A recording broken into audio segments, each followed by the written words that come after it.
ఒక్కసారి కొమ్మూరి గోల్డ్ కి కాల్ చేయండి. తాకట్లో ఉన్న మీ బంగారాన్ని విడిపించి మార్కెట్ ప్రైస్ కి వాళ్ళు కొనుక్కుని మిగతా డబ్బులు మీకు ఇచ్చేస్తారు. Welcome to our channel. మీరు చూస్తున్నారు బ్రేకింగ్ న్యూస్. తెలంగాణ రాష్ట్రానికి ఎట్టకేలకు ఉపశమనం లభించింది. వర్షాకాలం సీజన్ ప్రారంభమైన తర్వాత మొదటిసారిగా రాష్ట్రంలోని వివిధ జిల్లాల్లో భారీ నుంచి ఒక మోస్తారు వర్షాలు కురుస్తున్నాయి. దీంతో బానుడి ప్రతాపం నుంచి ప్రజలకు ఎంతో కొంత ఊరట లభించింది. సోమవారం మధ్యాహ్నం నుంచి ప్రారంభమైన వర్షం రాత్రి సమయానికి తీవ్ర రూపం దాల్చి మంగళవారం రోజంతా కురుస్తూనే ఉంది. ముఖ్యంగా ఉత్తర మధ్య తెలంగాణ జిల్లాలో రోజంతా ఆకాశం మేఘామృతమై ముసురు వాతావరణం నెలకొంది. ఈ వర్షాల వల్ల పలు జిల్లాల్లో ఎండిపోయిన వాగులు వంకలు ఒక్కసారిగా జీవం పోసుకొని ఉధృతంగా ప్రవహిస్తున్నాయి. భద్రాద్రి కొత్తగూడెం జిల్లాలోని తాలిపేరు ప్రాజెక్టుకు ఎగువ ప్రాంతాల నుంచి భారీగా వరద నీరు వచ్చి చేరడంతో జలాశయం పూర్తి స్థాయి నీటి మట్టానికి చేరుకుంది. దీంతో అధికారులు నీటిని దిగువకు విడుదల చేస్తున్నారు.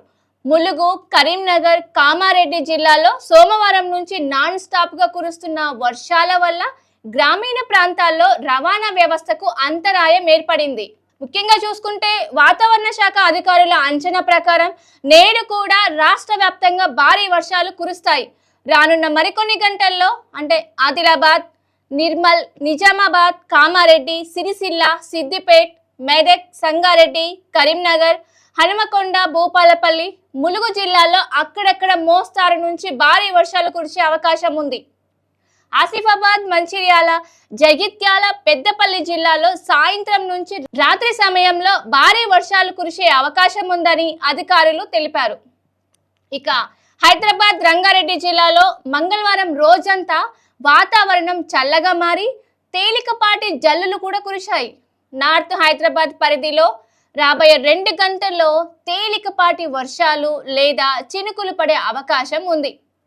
నగరంలో నేడు కూడా ఆకాశం పూర్తిగా మేఘామృతమై ఉండి సాయంత్రం రాత్రి వేళలో చిన్నపాటి వర్షపు జల్లులు కురిసే అవకాశం ఉందని తెలంగాణ వాతావరణ శాఖ అంచనా వేయడం జరిగింది. దక్షిణ తెలంగాణ జిల్లాలో సాయంత్రం వేళలో అక్కడక్కడ జల్లులు పడతాయని, రాబోయే 24 గంటల పాటు రాష్ట్రంలో ఇదే విధమైన వాతావరణం కొనసాగుతుందని వాతావరణ నిపుణులు అంచనా వేయడం జరిగింది. సో ఇది కాగా ఈ ఏడాది నైరుతి ఋతుపవనాలు తెలంగాణలోకి ఆలస్యంగా ప్రవేశించాయి. మామూలుగా అయితే మనం చూస్తున్నాం నైరుతి ఋతుపవనాలు ఎప్పుడు స్టార్ట్ అవుతాయి రెయిన్ సీజన్లో అంటే మే చివరి వారం నుంచి స్టార్ట్ అవుతాయి. మే చివరి వారం లేదా జూన్ మొదటి వారం నుంచి స్టార్ట్ అవుతాయి. కానీ ఇక్కడ ఏంటి అంటే ఈ సంవత్సరం చాలా ఆలస్యంగా వర్షాలు రావడం జరిగింది. జూన్ మొదటి వారంలో రావాల్సిన ఋతుపవనాలు ఈ ఏడాది జూన్ 2వ వారంలో ప్రవేశించాయి. అయినా ఆశించినంతగా వర్షాలు కూడా కురవలేదు. చాలా జిల్లాల్లో లోటు వర్షపాతం నమోదైంది. ప్రస్తుతం కురుస్తున్న వర్షాలపైనే అన్నదాతల ఆశలు కూడా పెట్టుకున్నారు.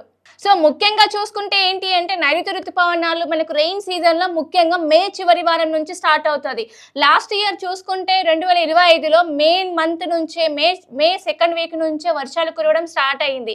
కానీ ఈ సంవత్సరం మాత్రము రైతులు అన్నదాతలు ఎంతకు వెయిట్ చేసినా కూడా వర్షపు చుక్క నీరు లేదు.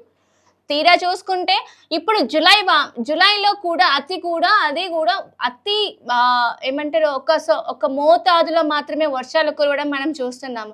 సో ముఖ్యంగా మనకు వచ్చినటువంటి వాతావరణ రిపోర్ట్ ప్రకారం అయితే ఈ రోజు కూడా ఎలాగైతే సోమవారం మధ్యరాత్రి నుంచి స్టార్ట్ అయిన వర్షము అంటే చిన్నగా పడుతున్నటువంటి వర్షము ఈ రోజు కూడా కంటిన్యూషన్ అయ్యే ఛాన్స్ ఉన్నాయని చెప్పేసి వాతావరణ శాఖ నిపుణులు చెప్పడం జరిగింది. సో ఇదండి ఇవాల్టి వెదర్ రిపోర్టు. ఇలాంటి లేటెస్ట్ న్యూస్ కోసం చూస్తూనే ఉండండి మన టీవీని. Thank you.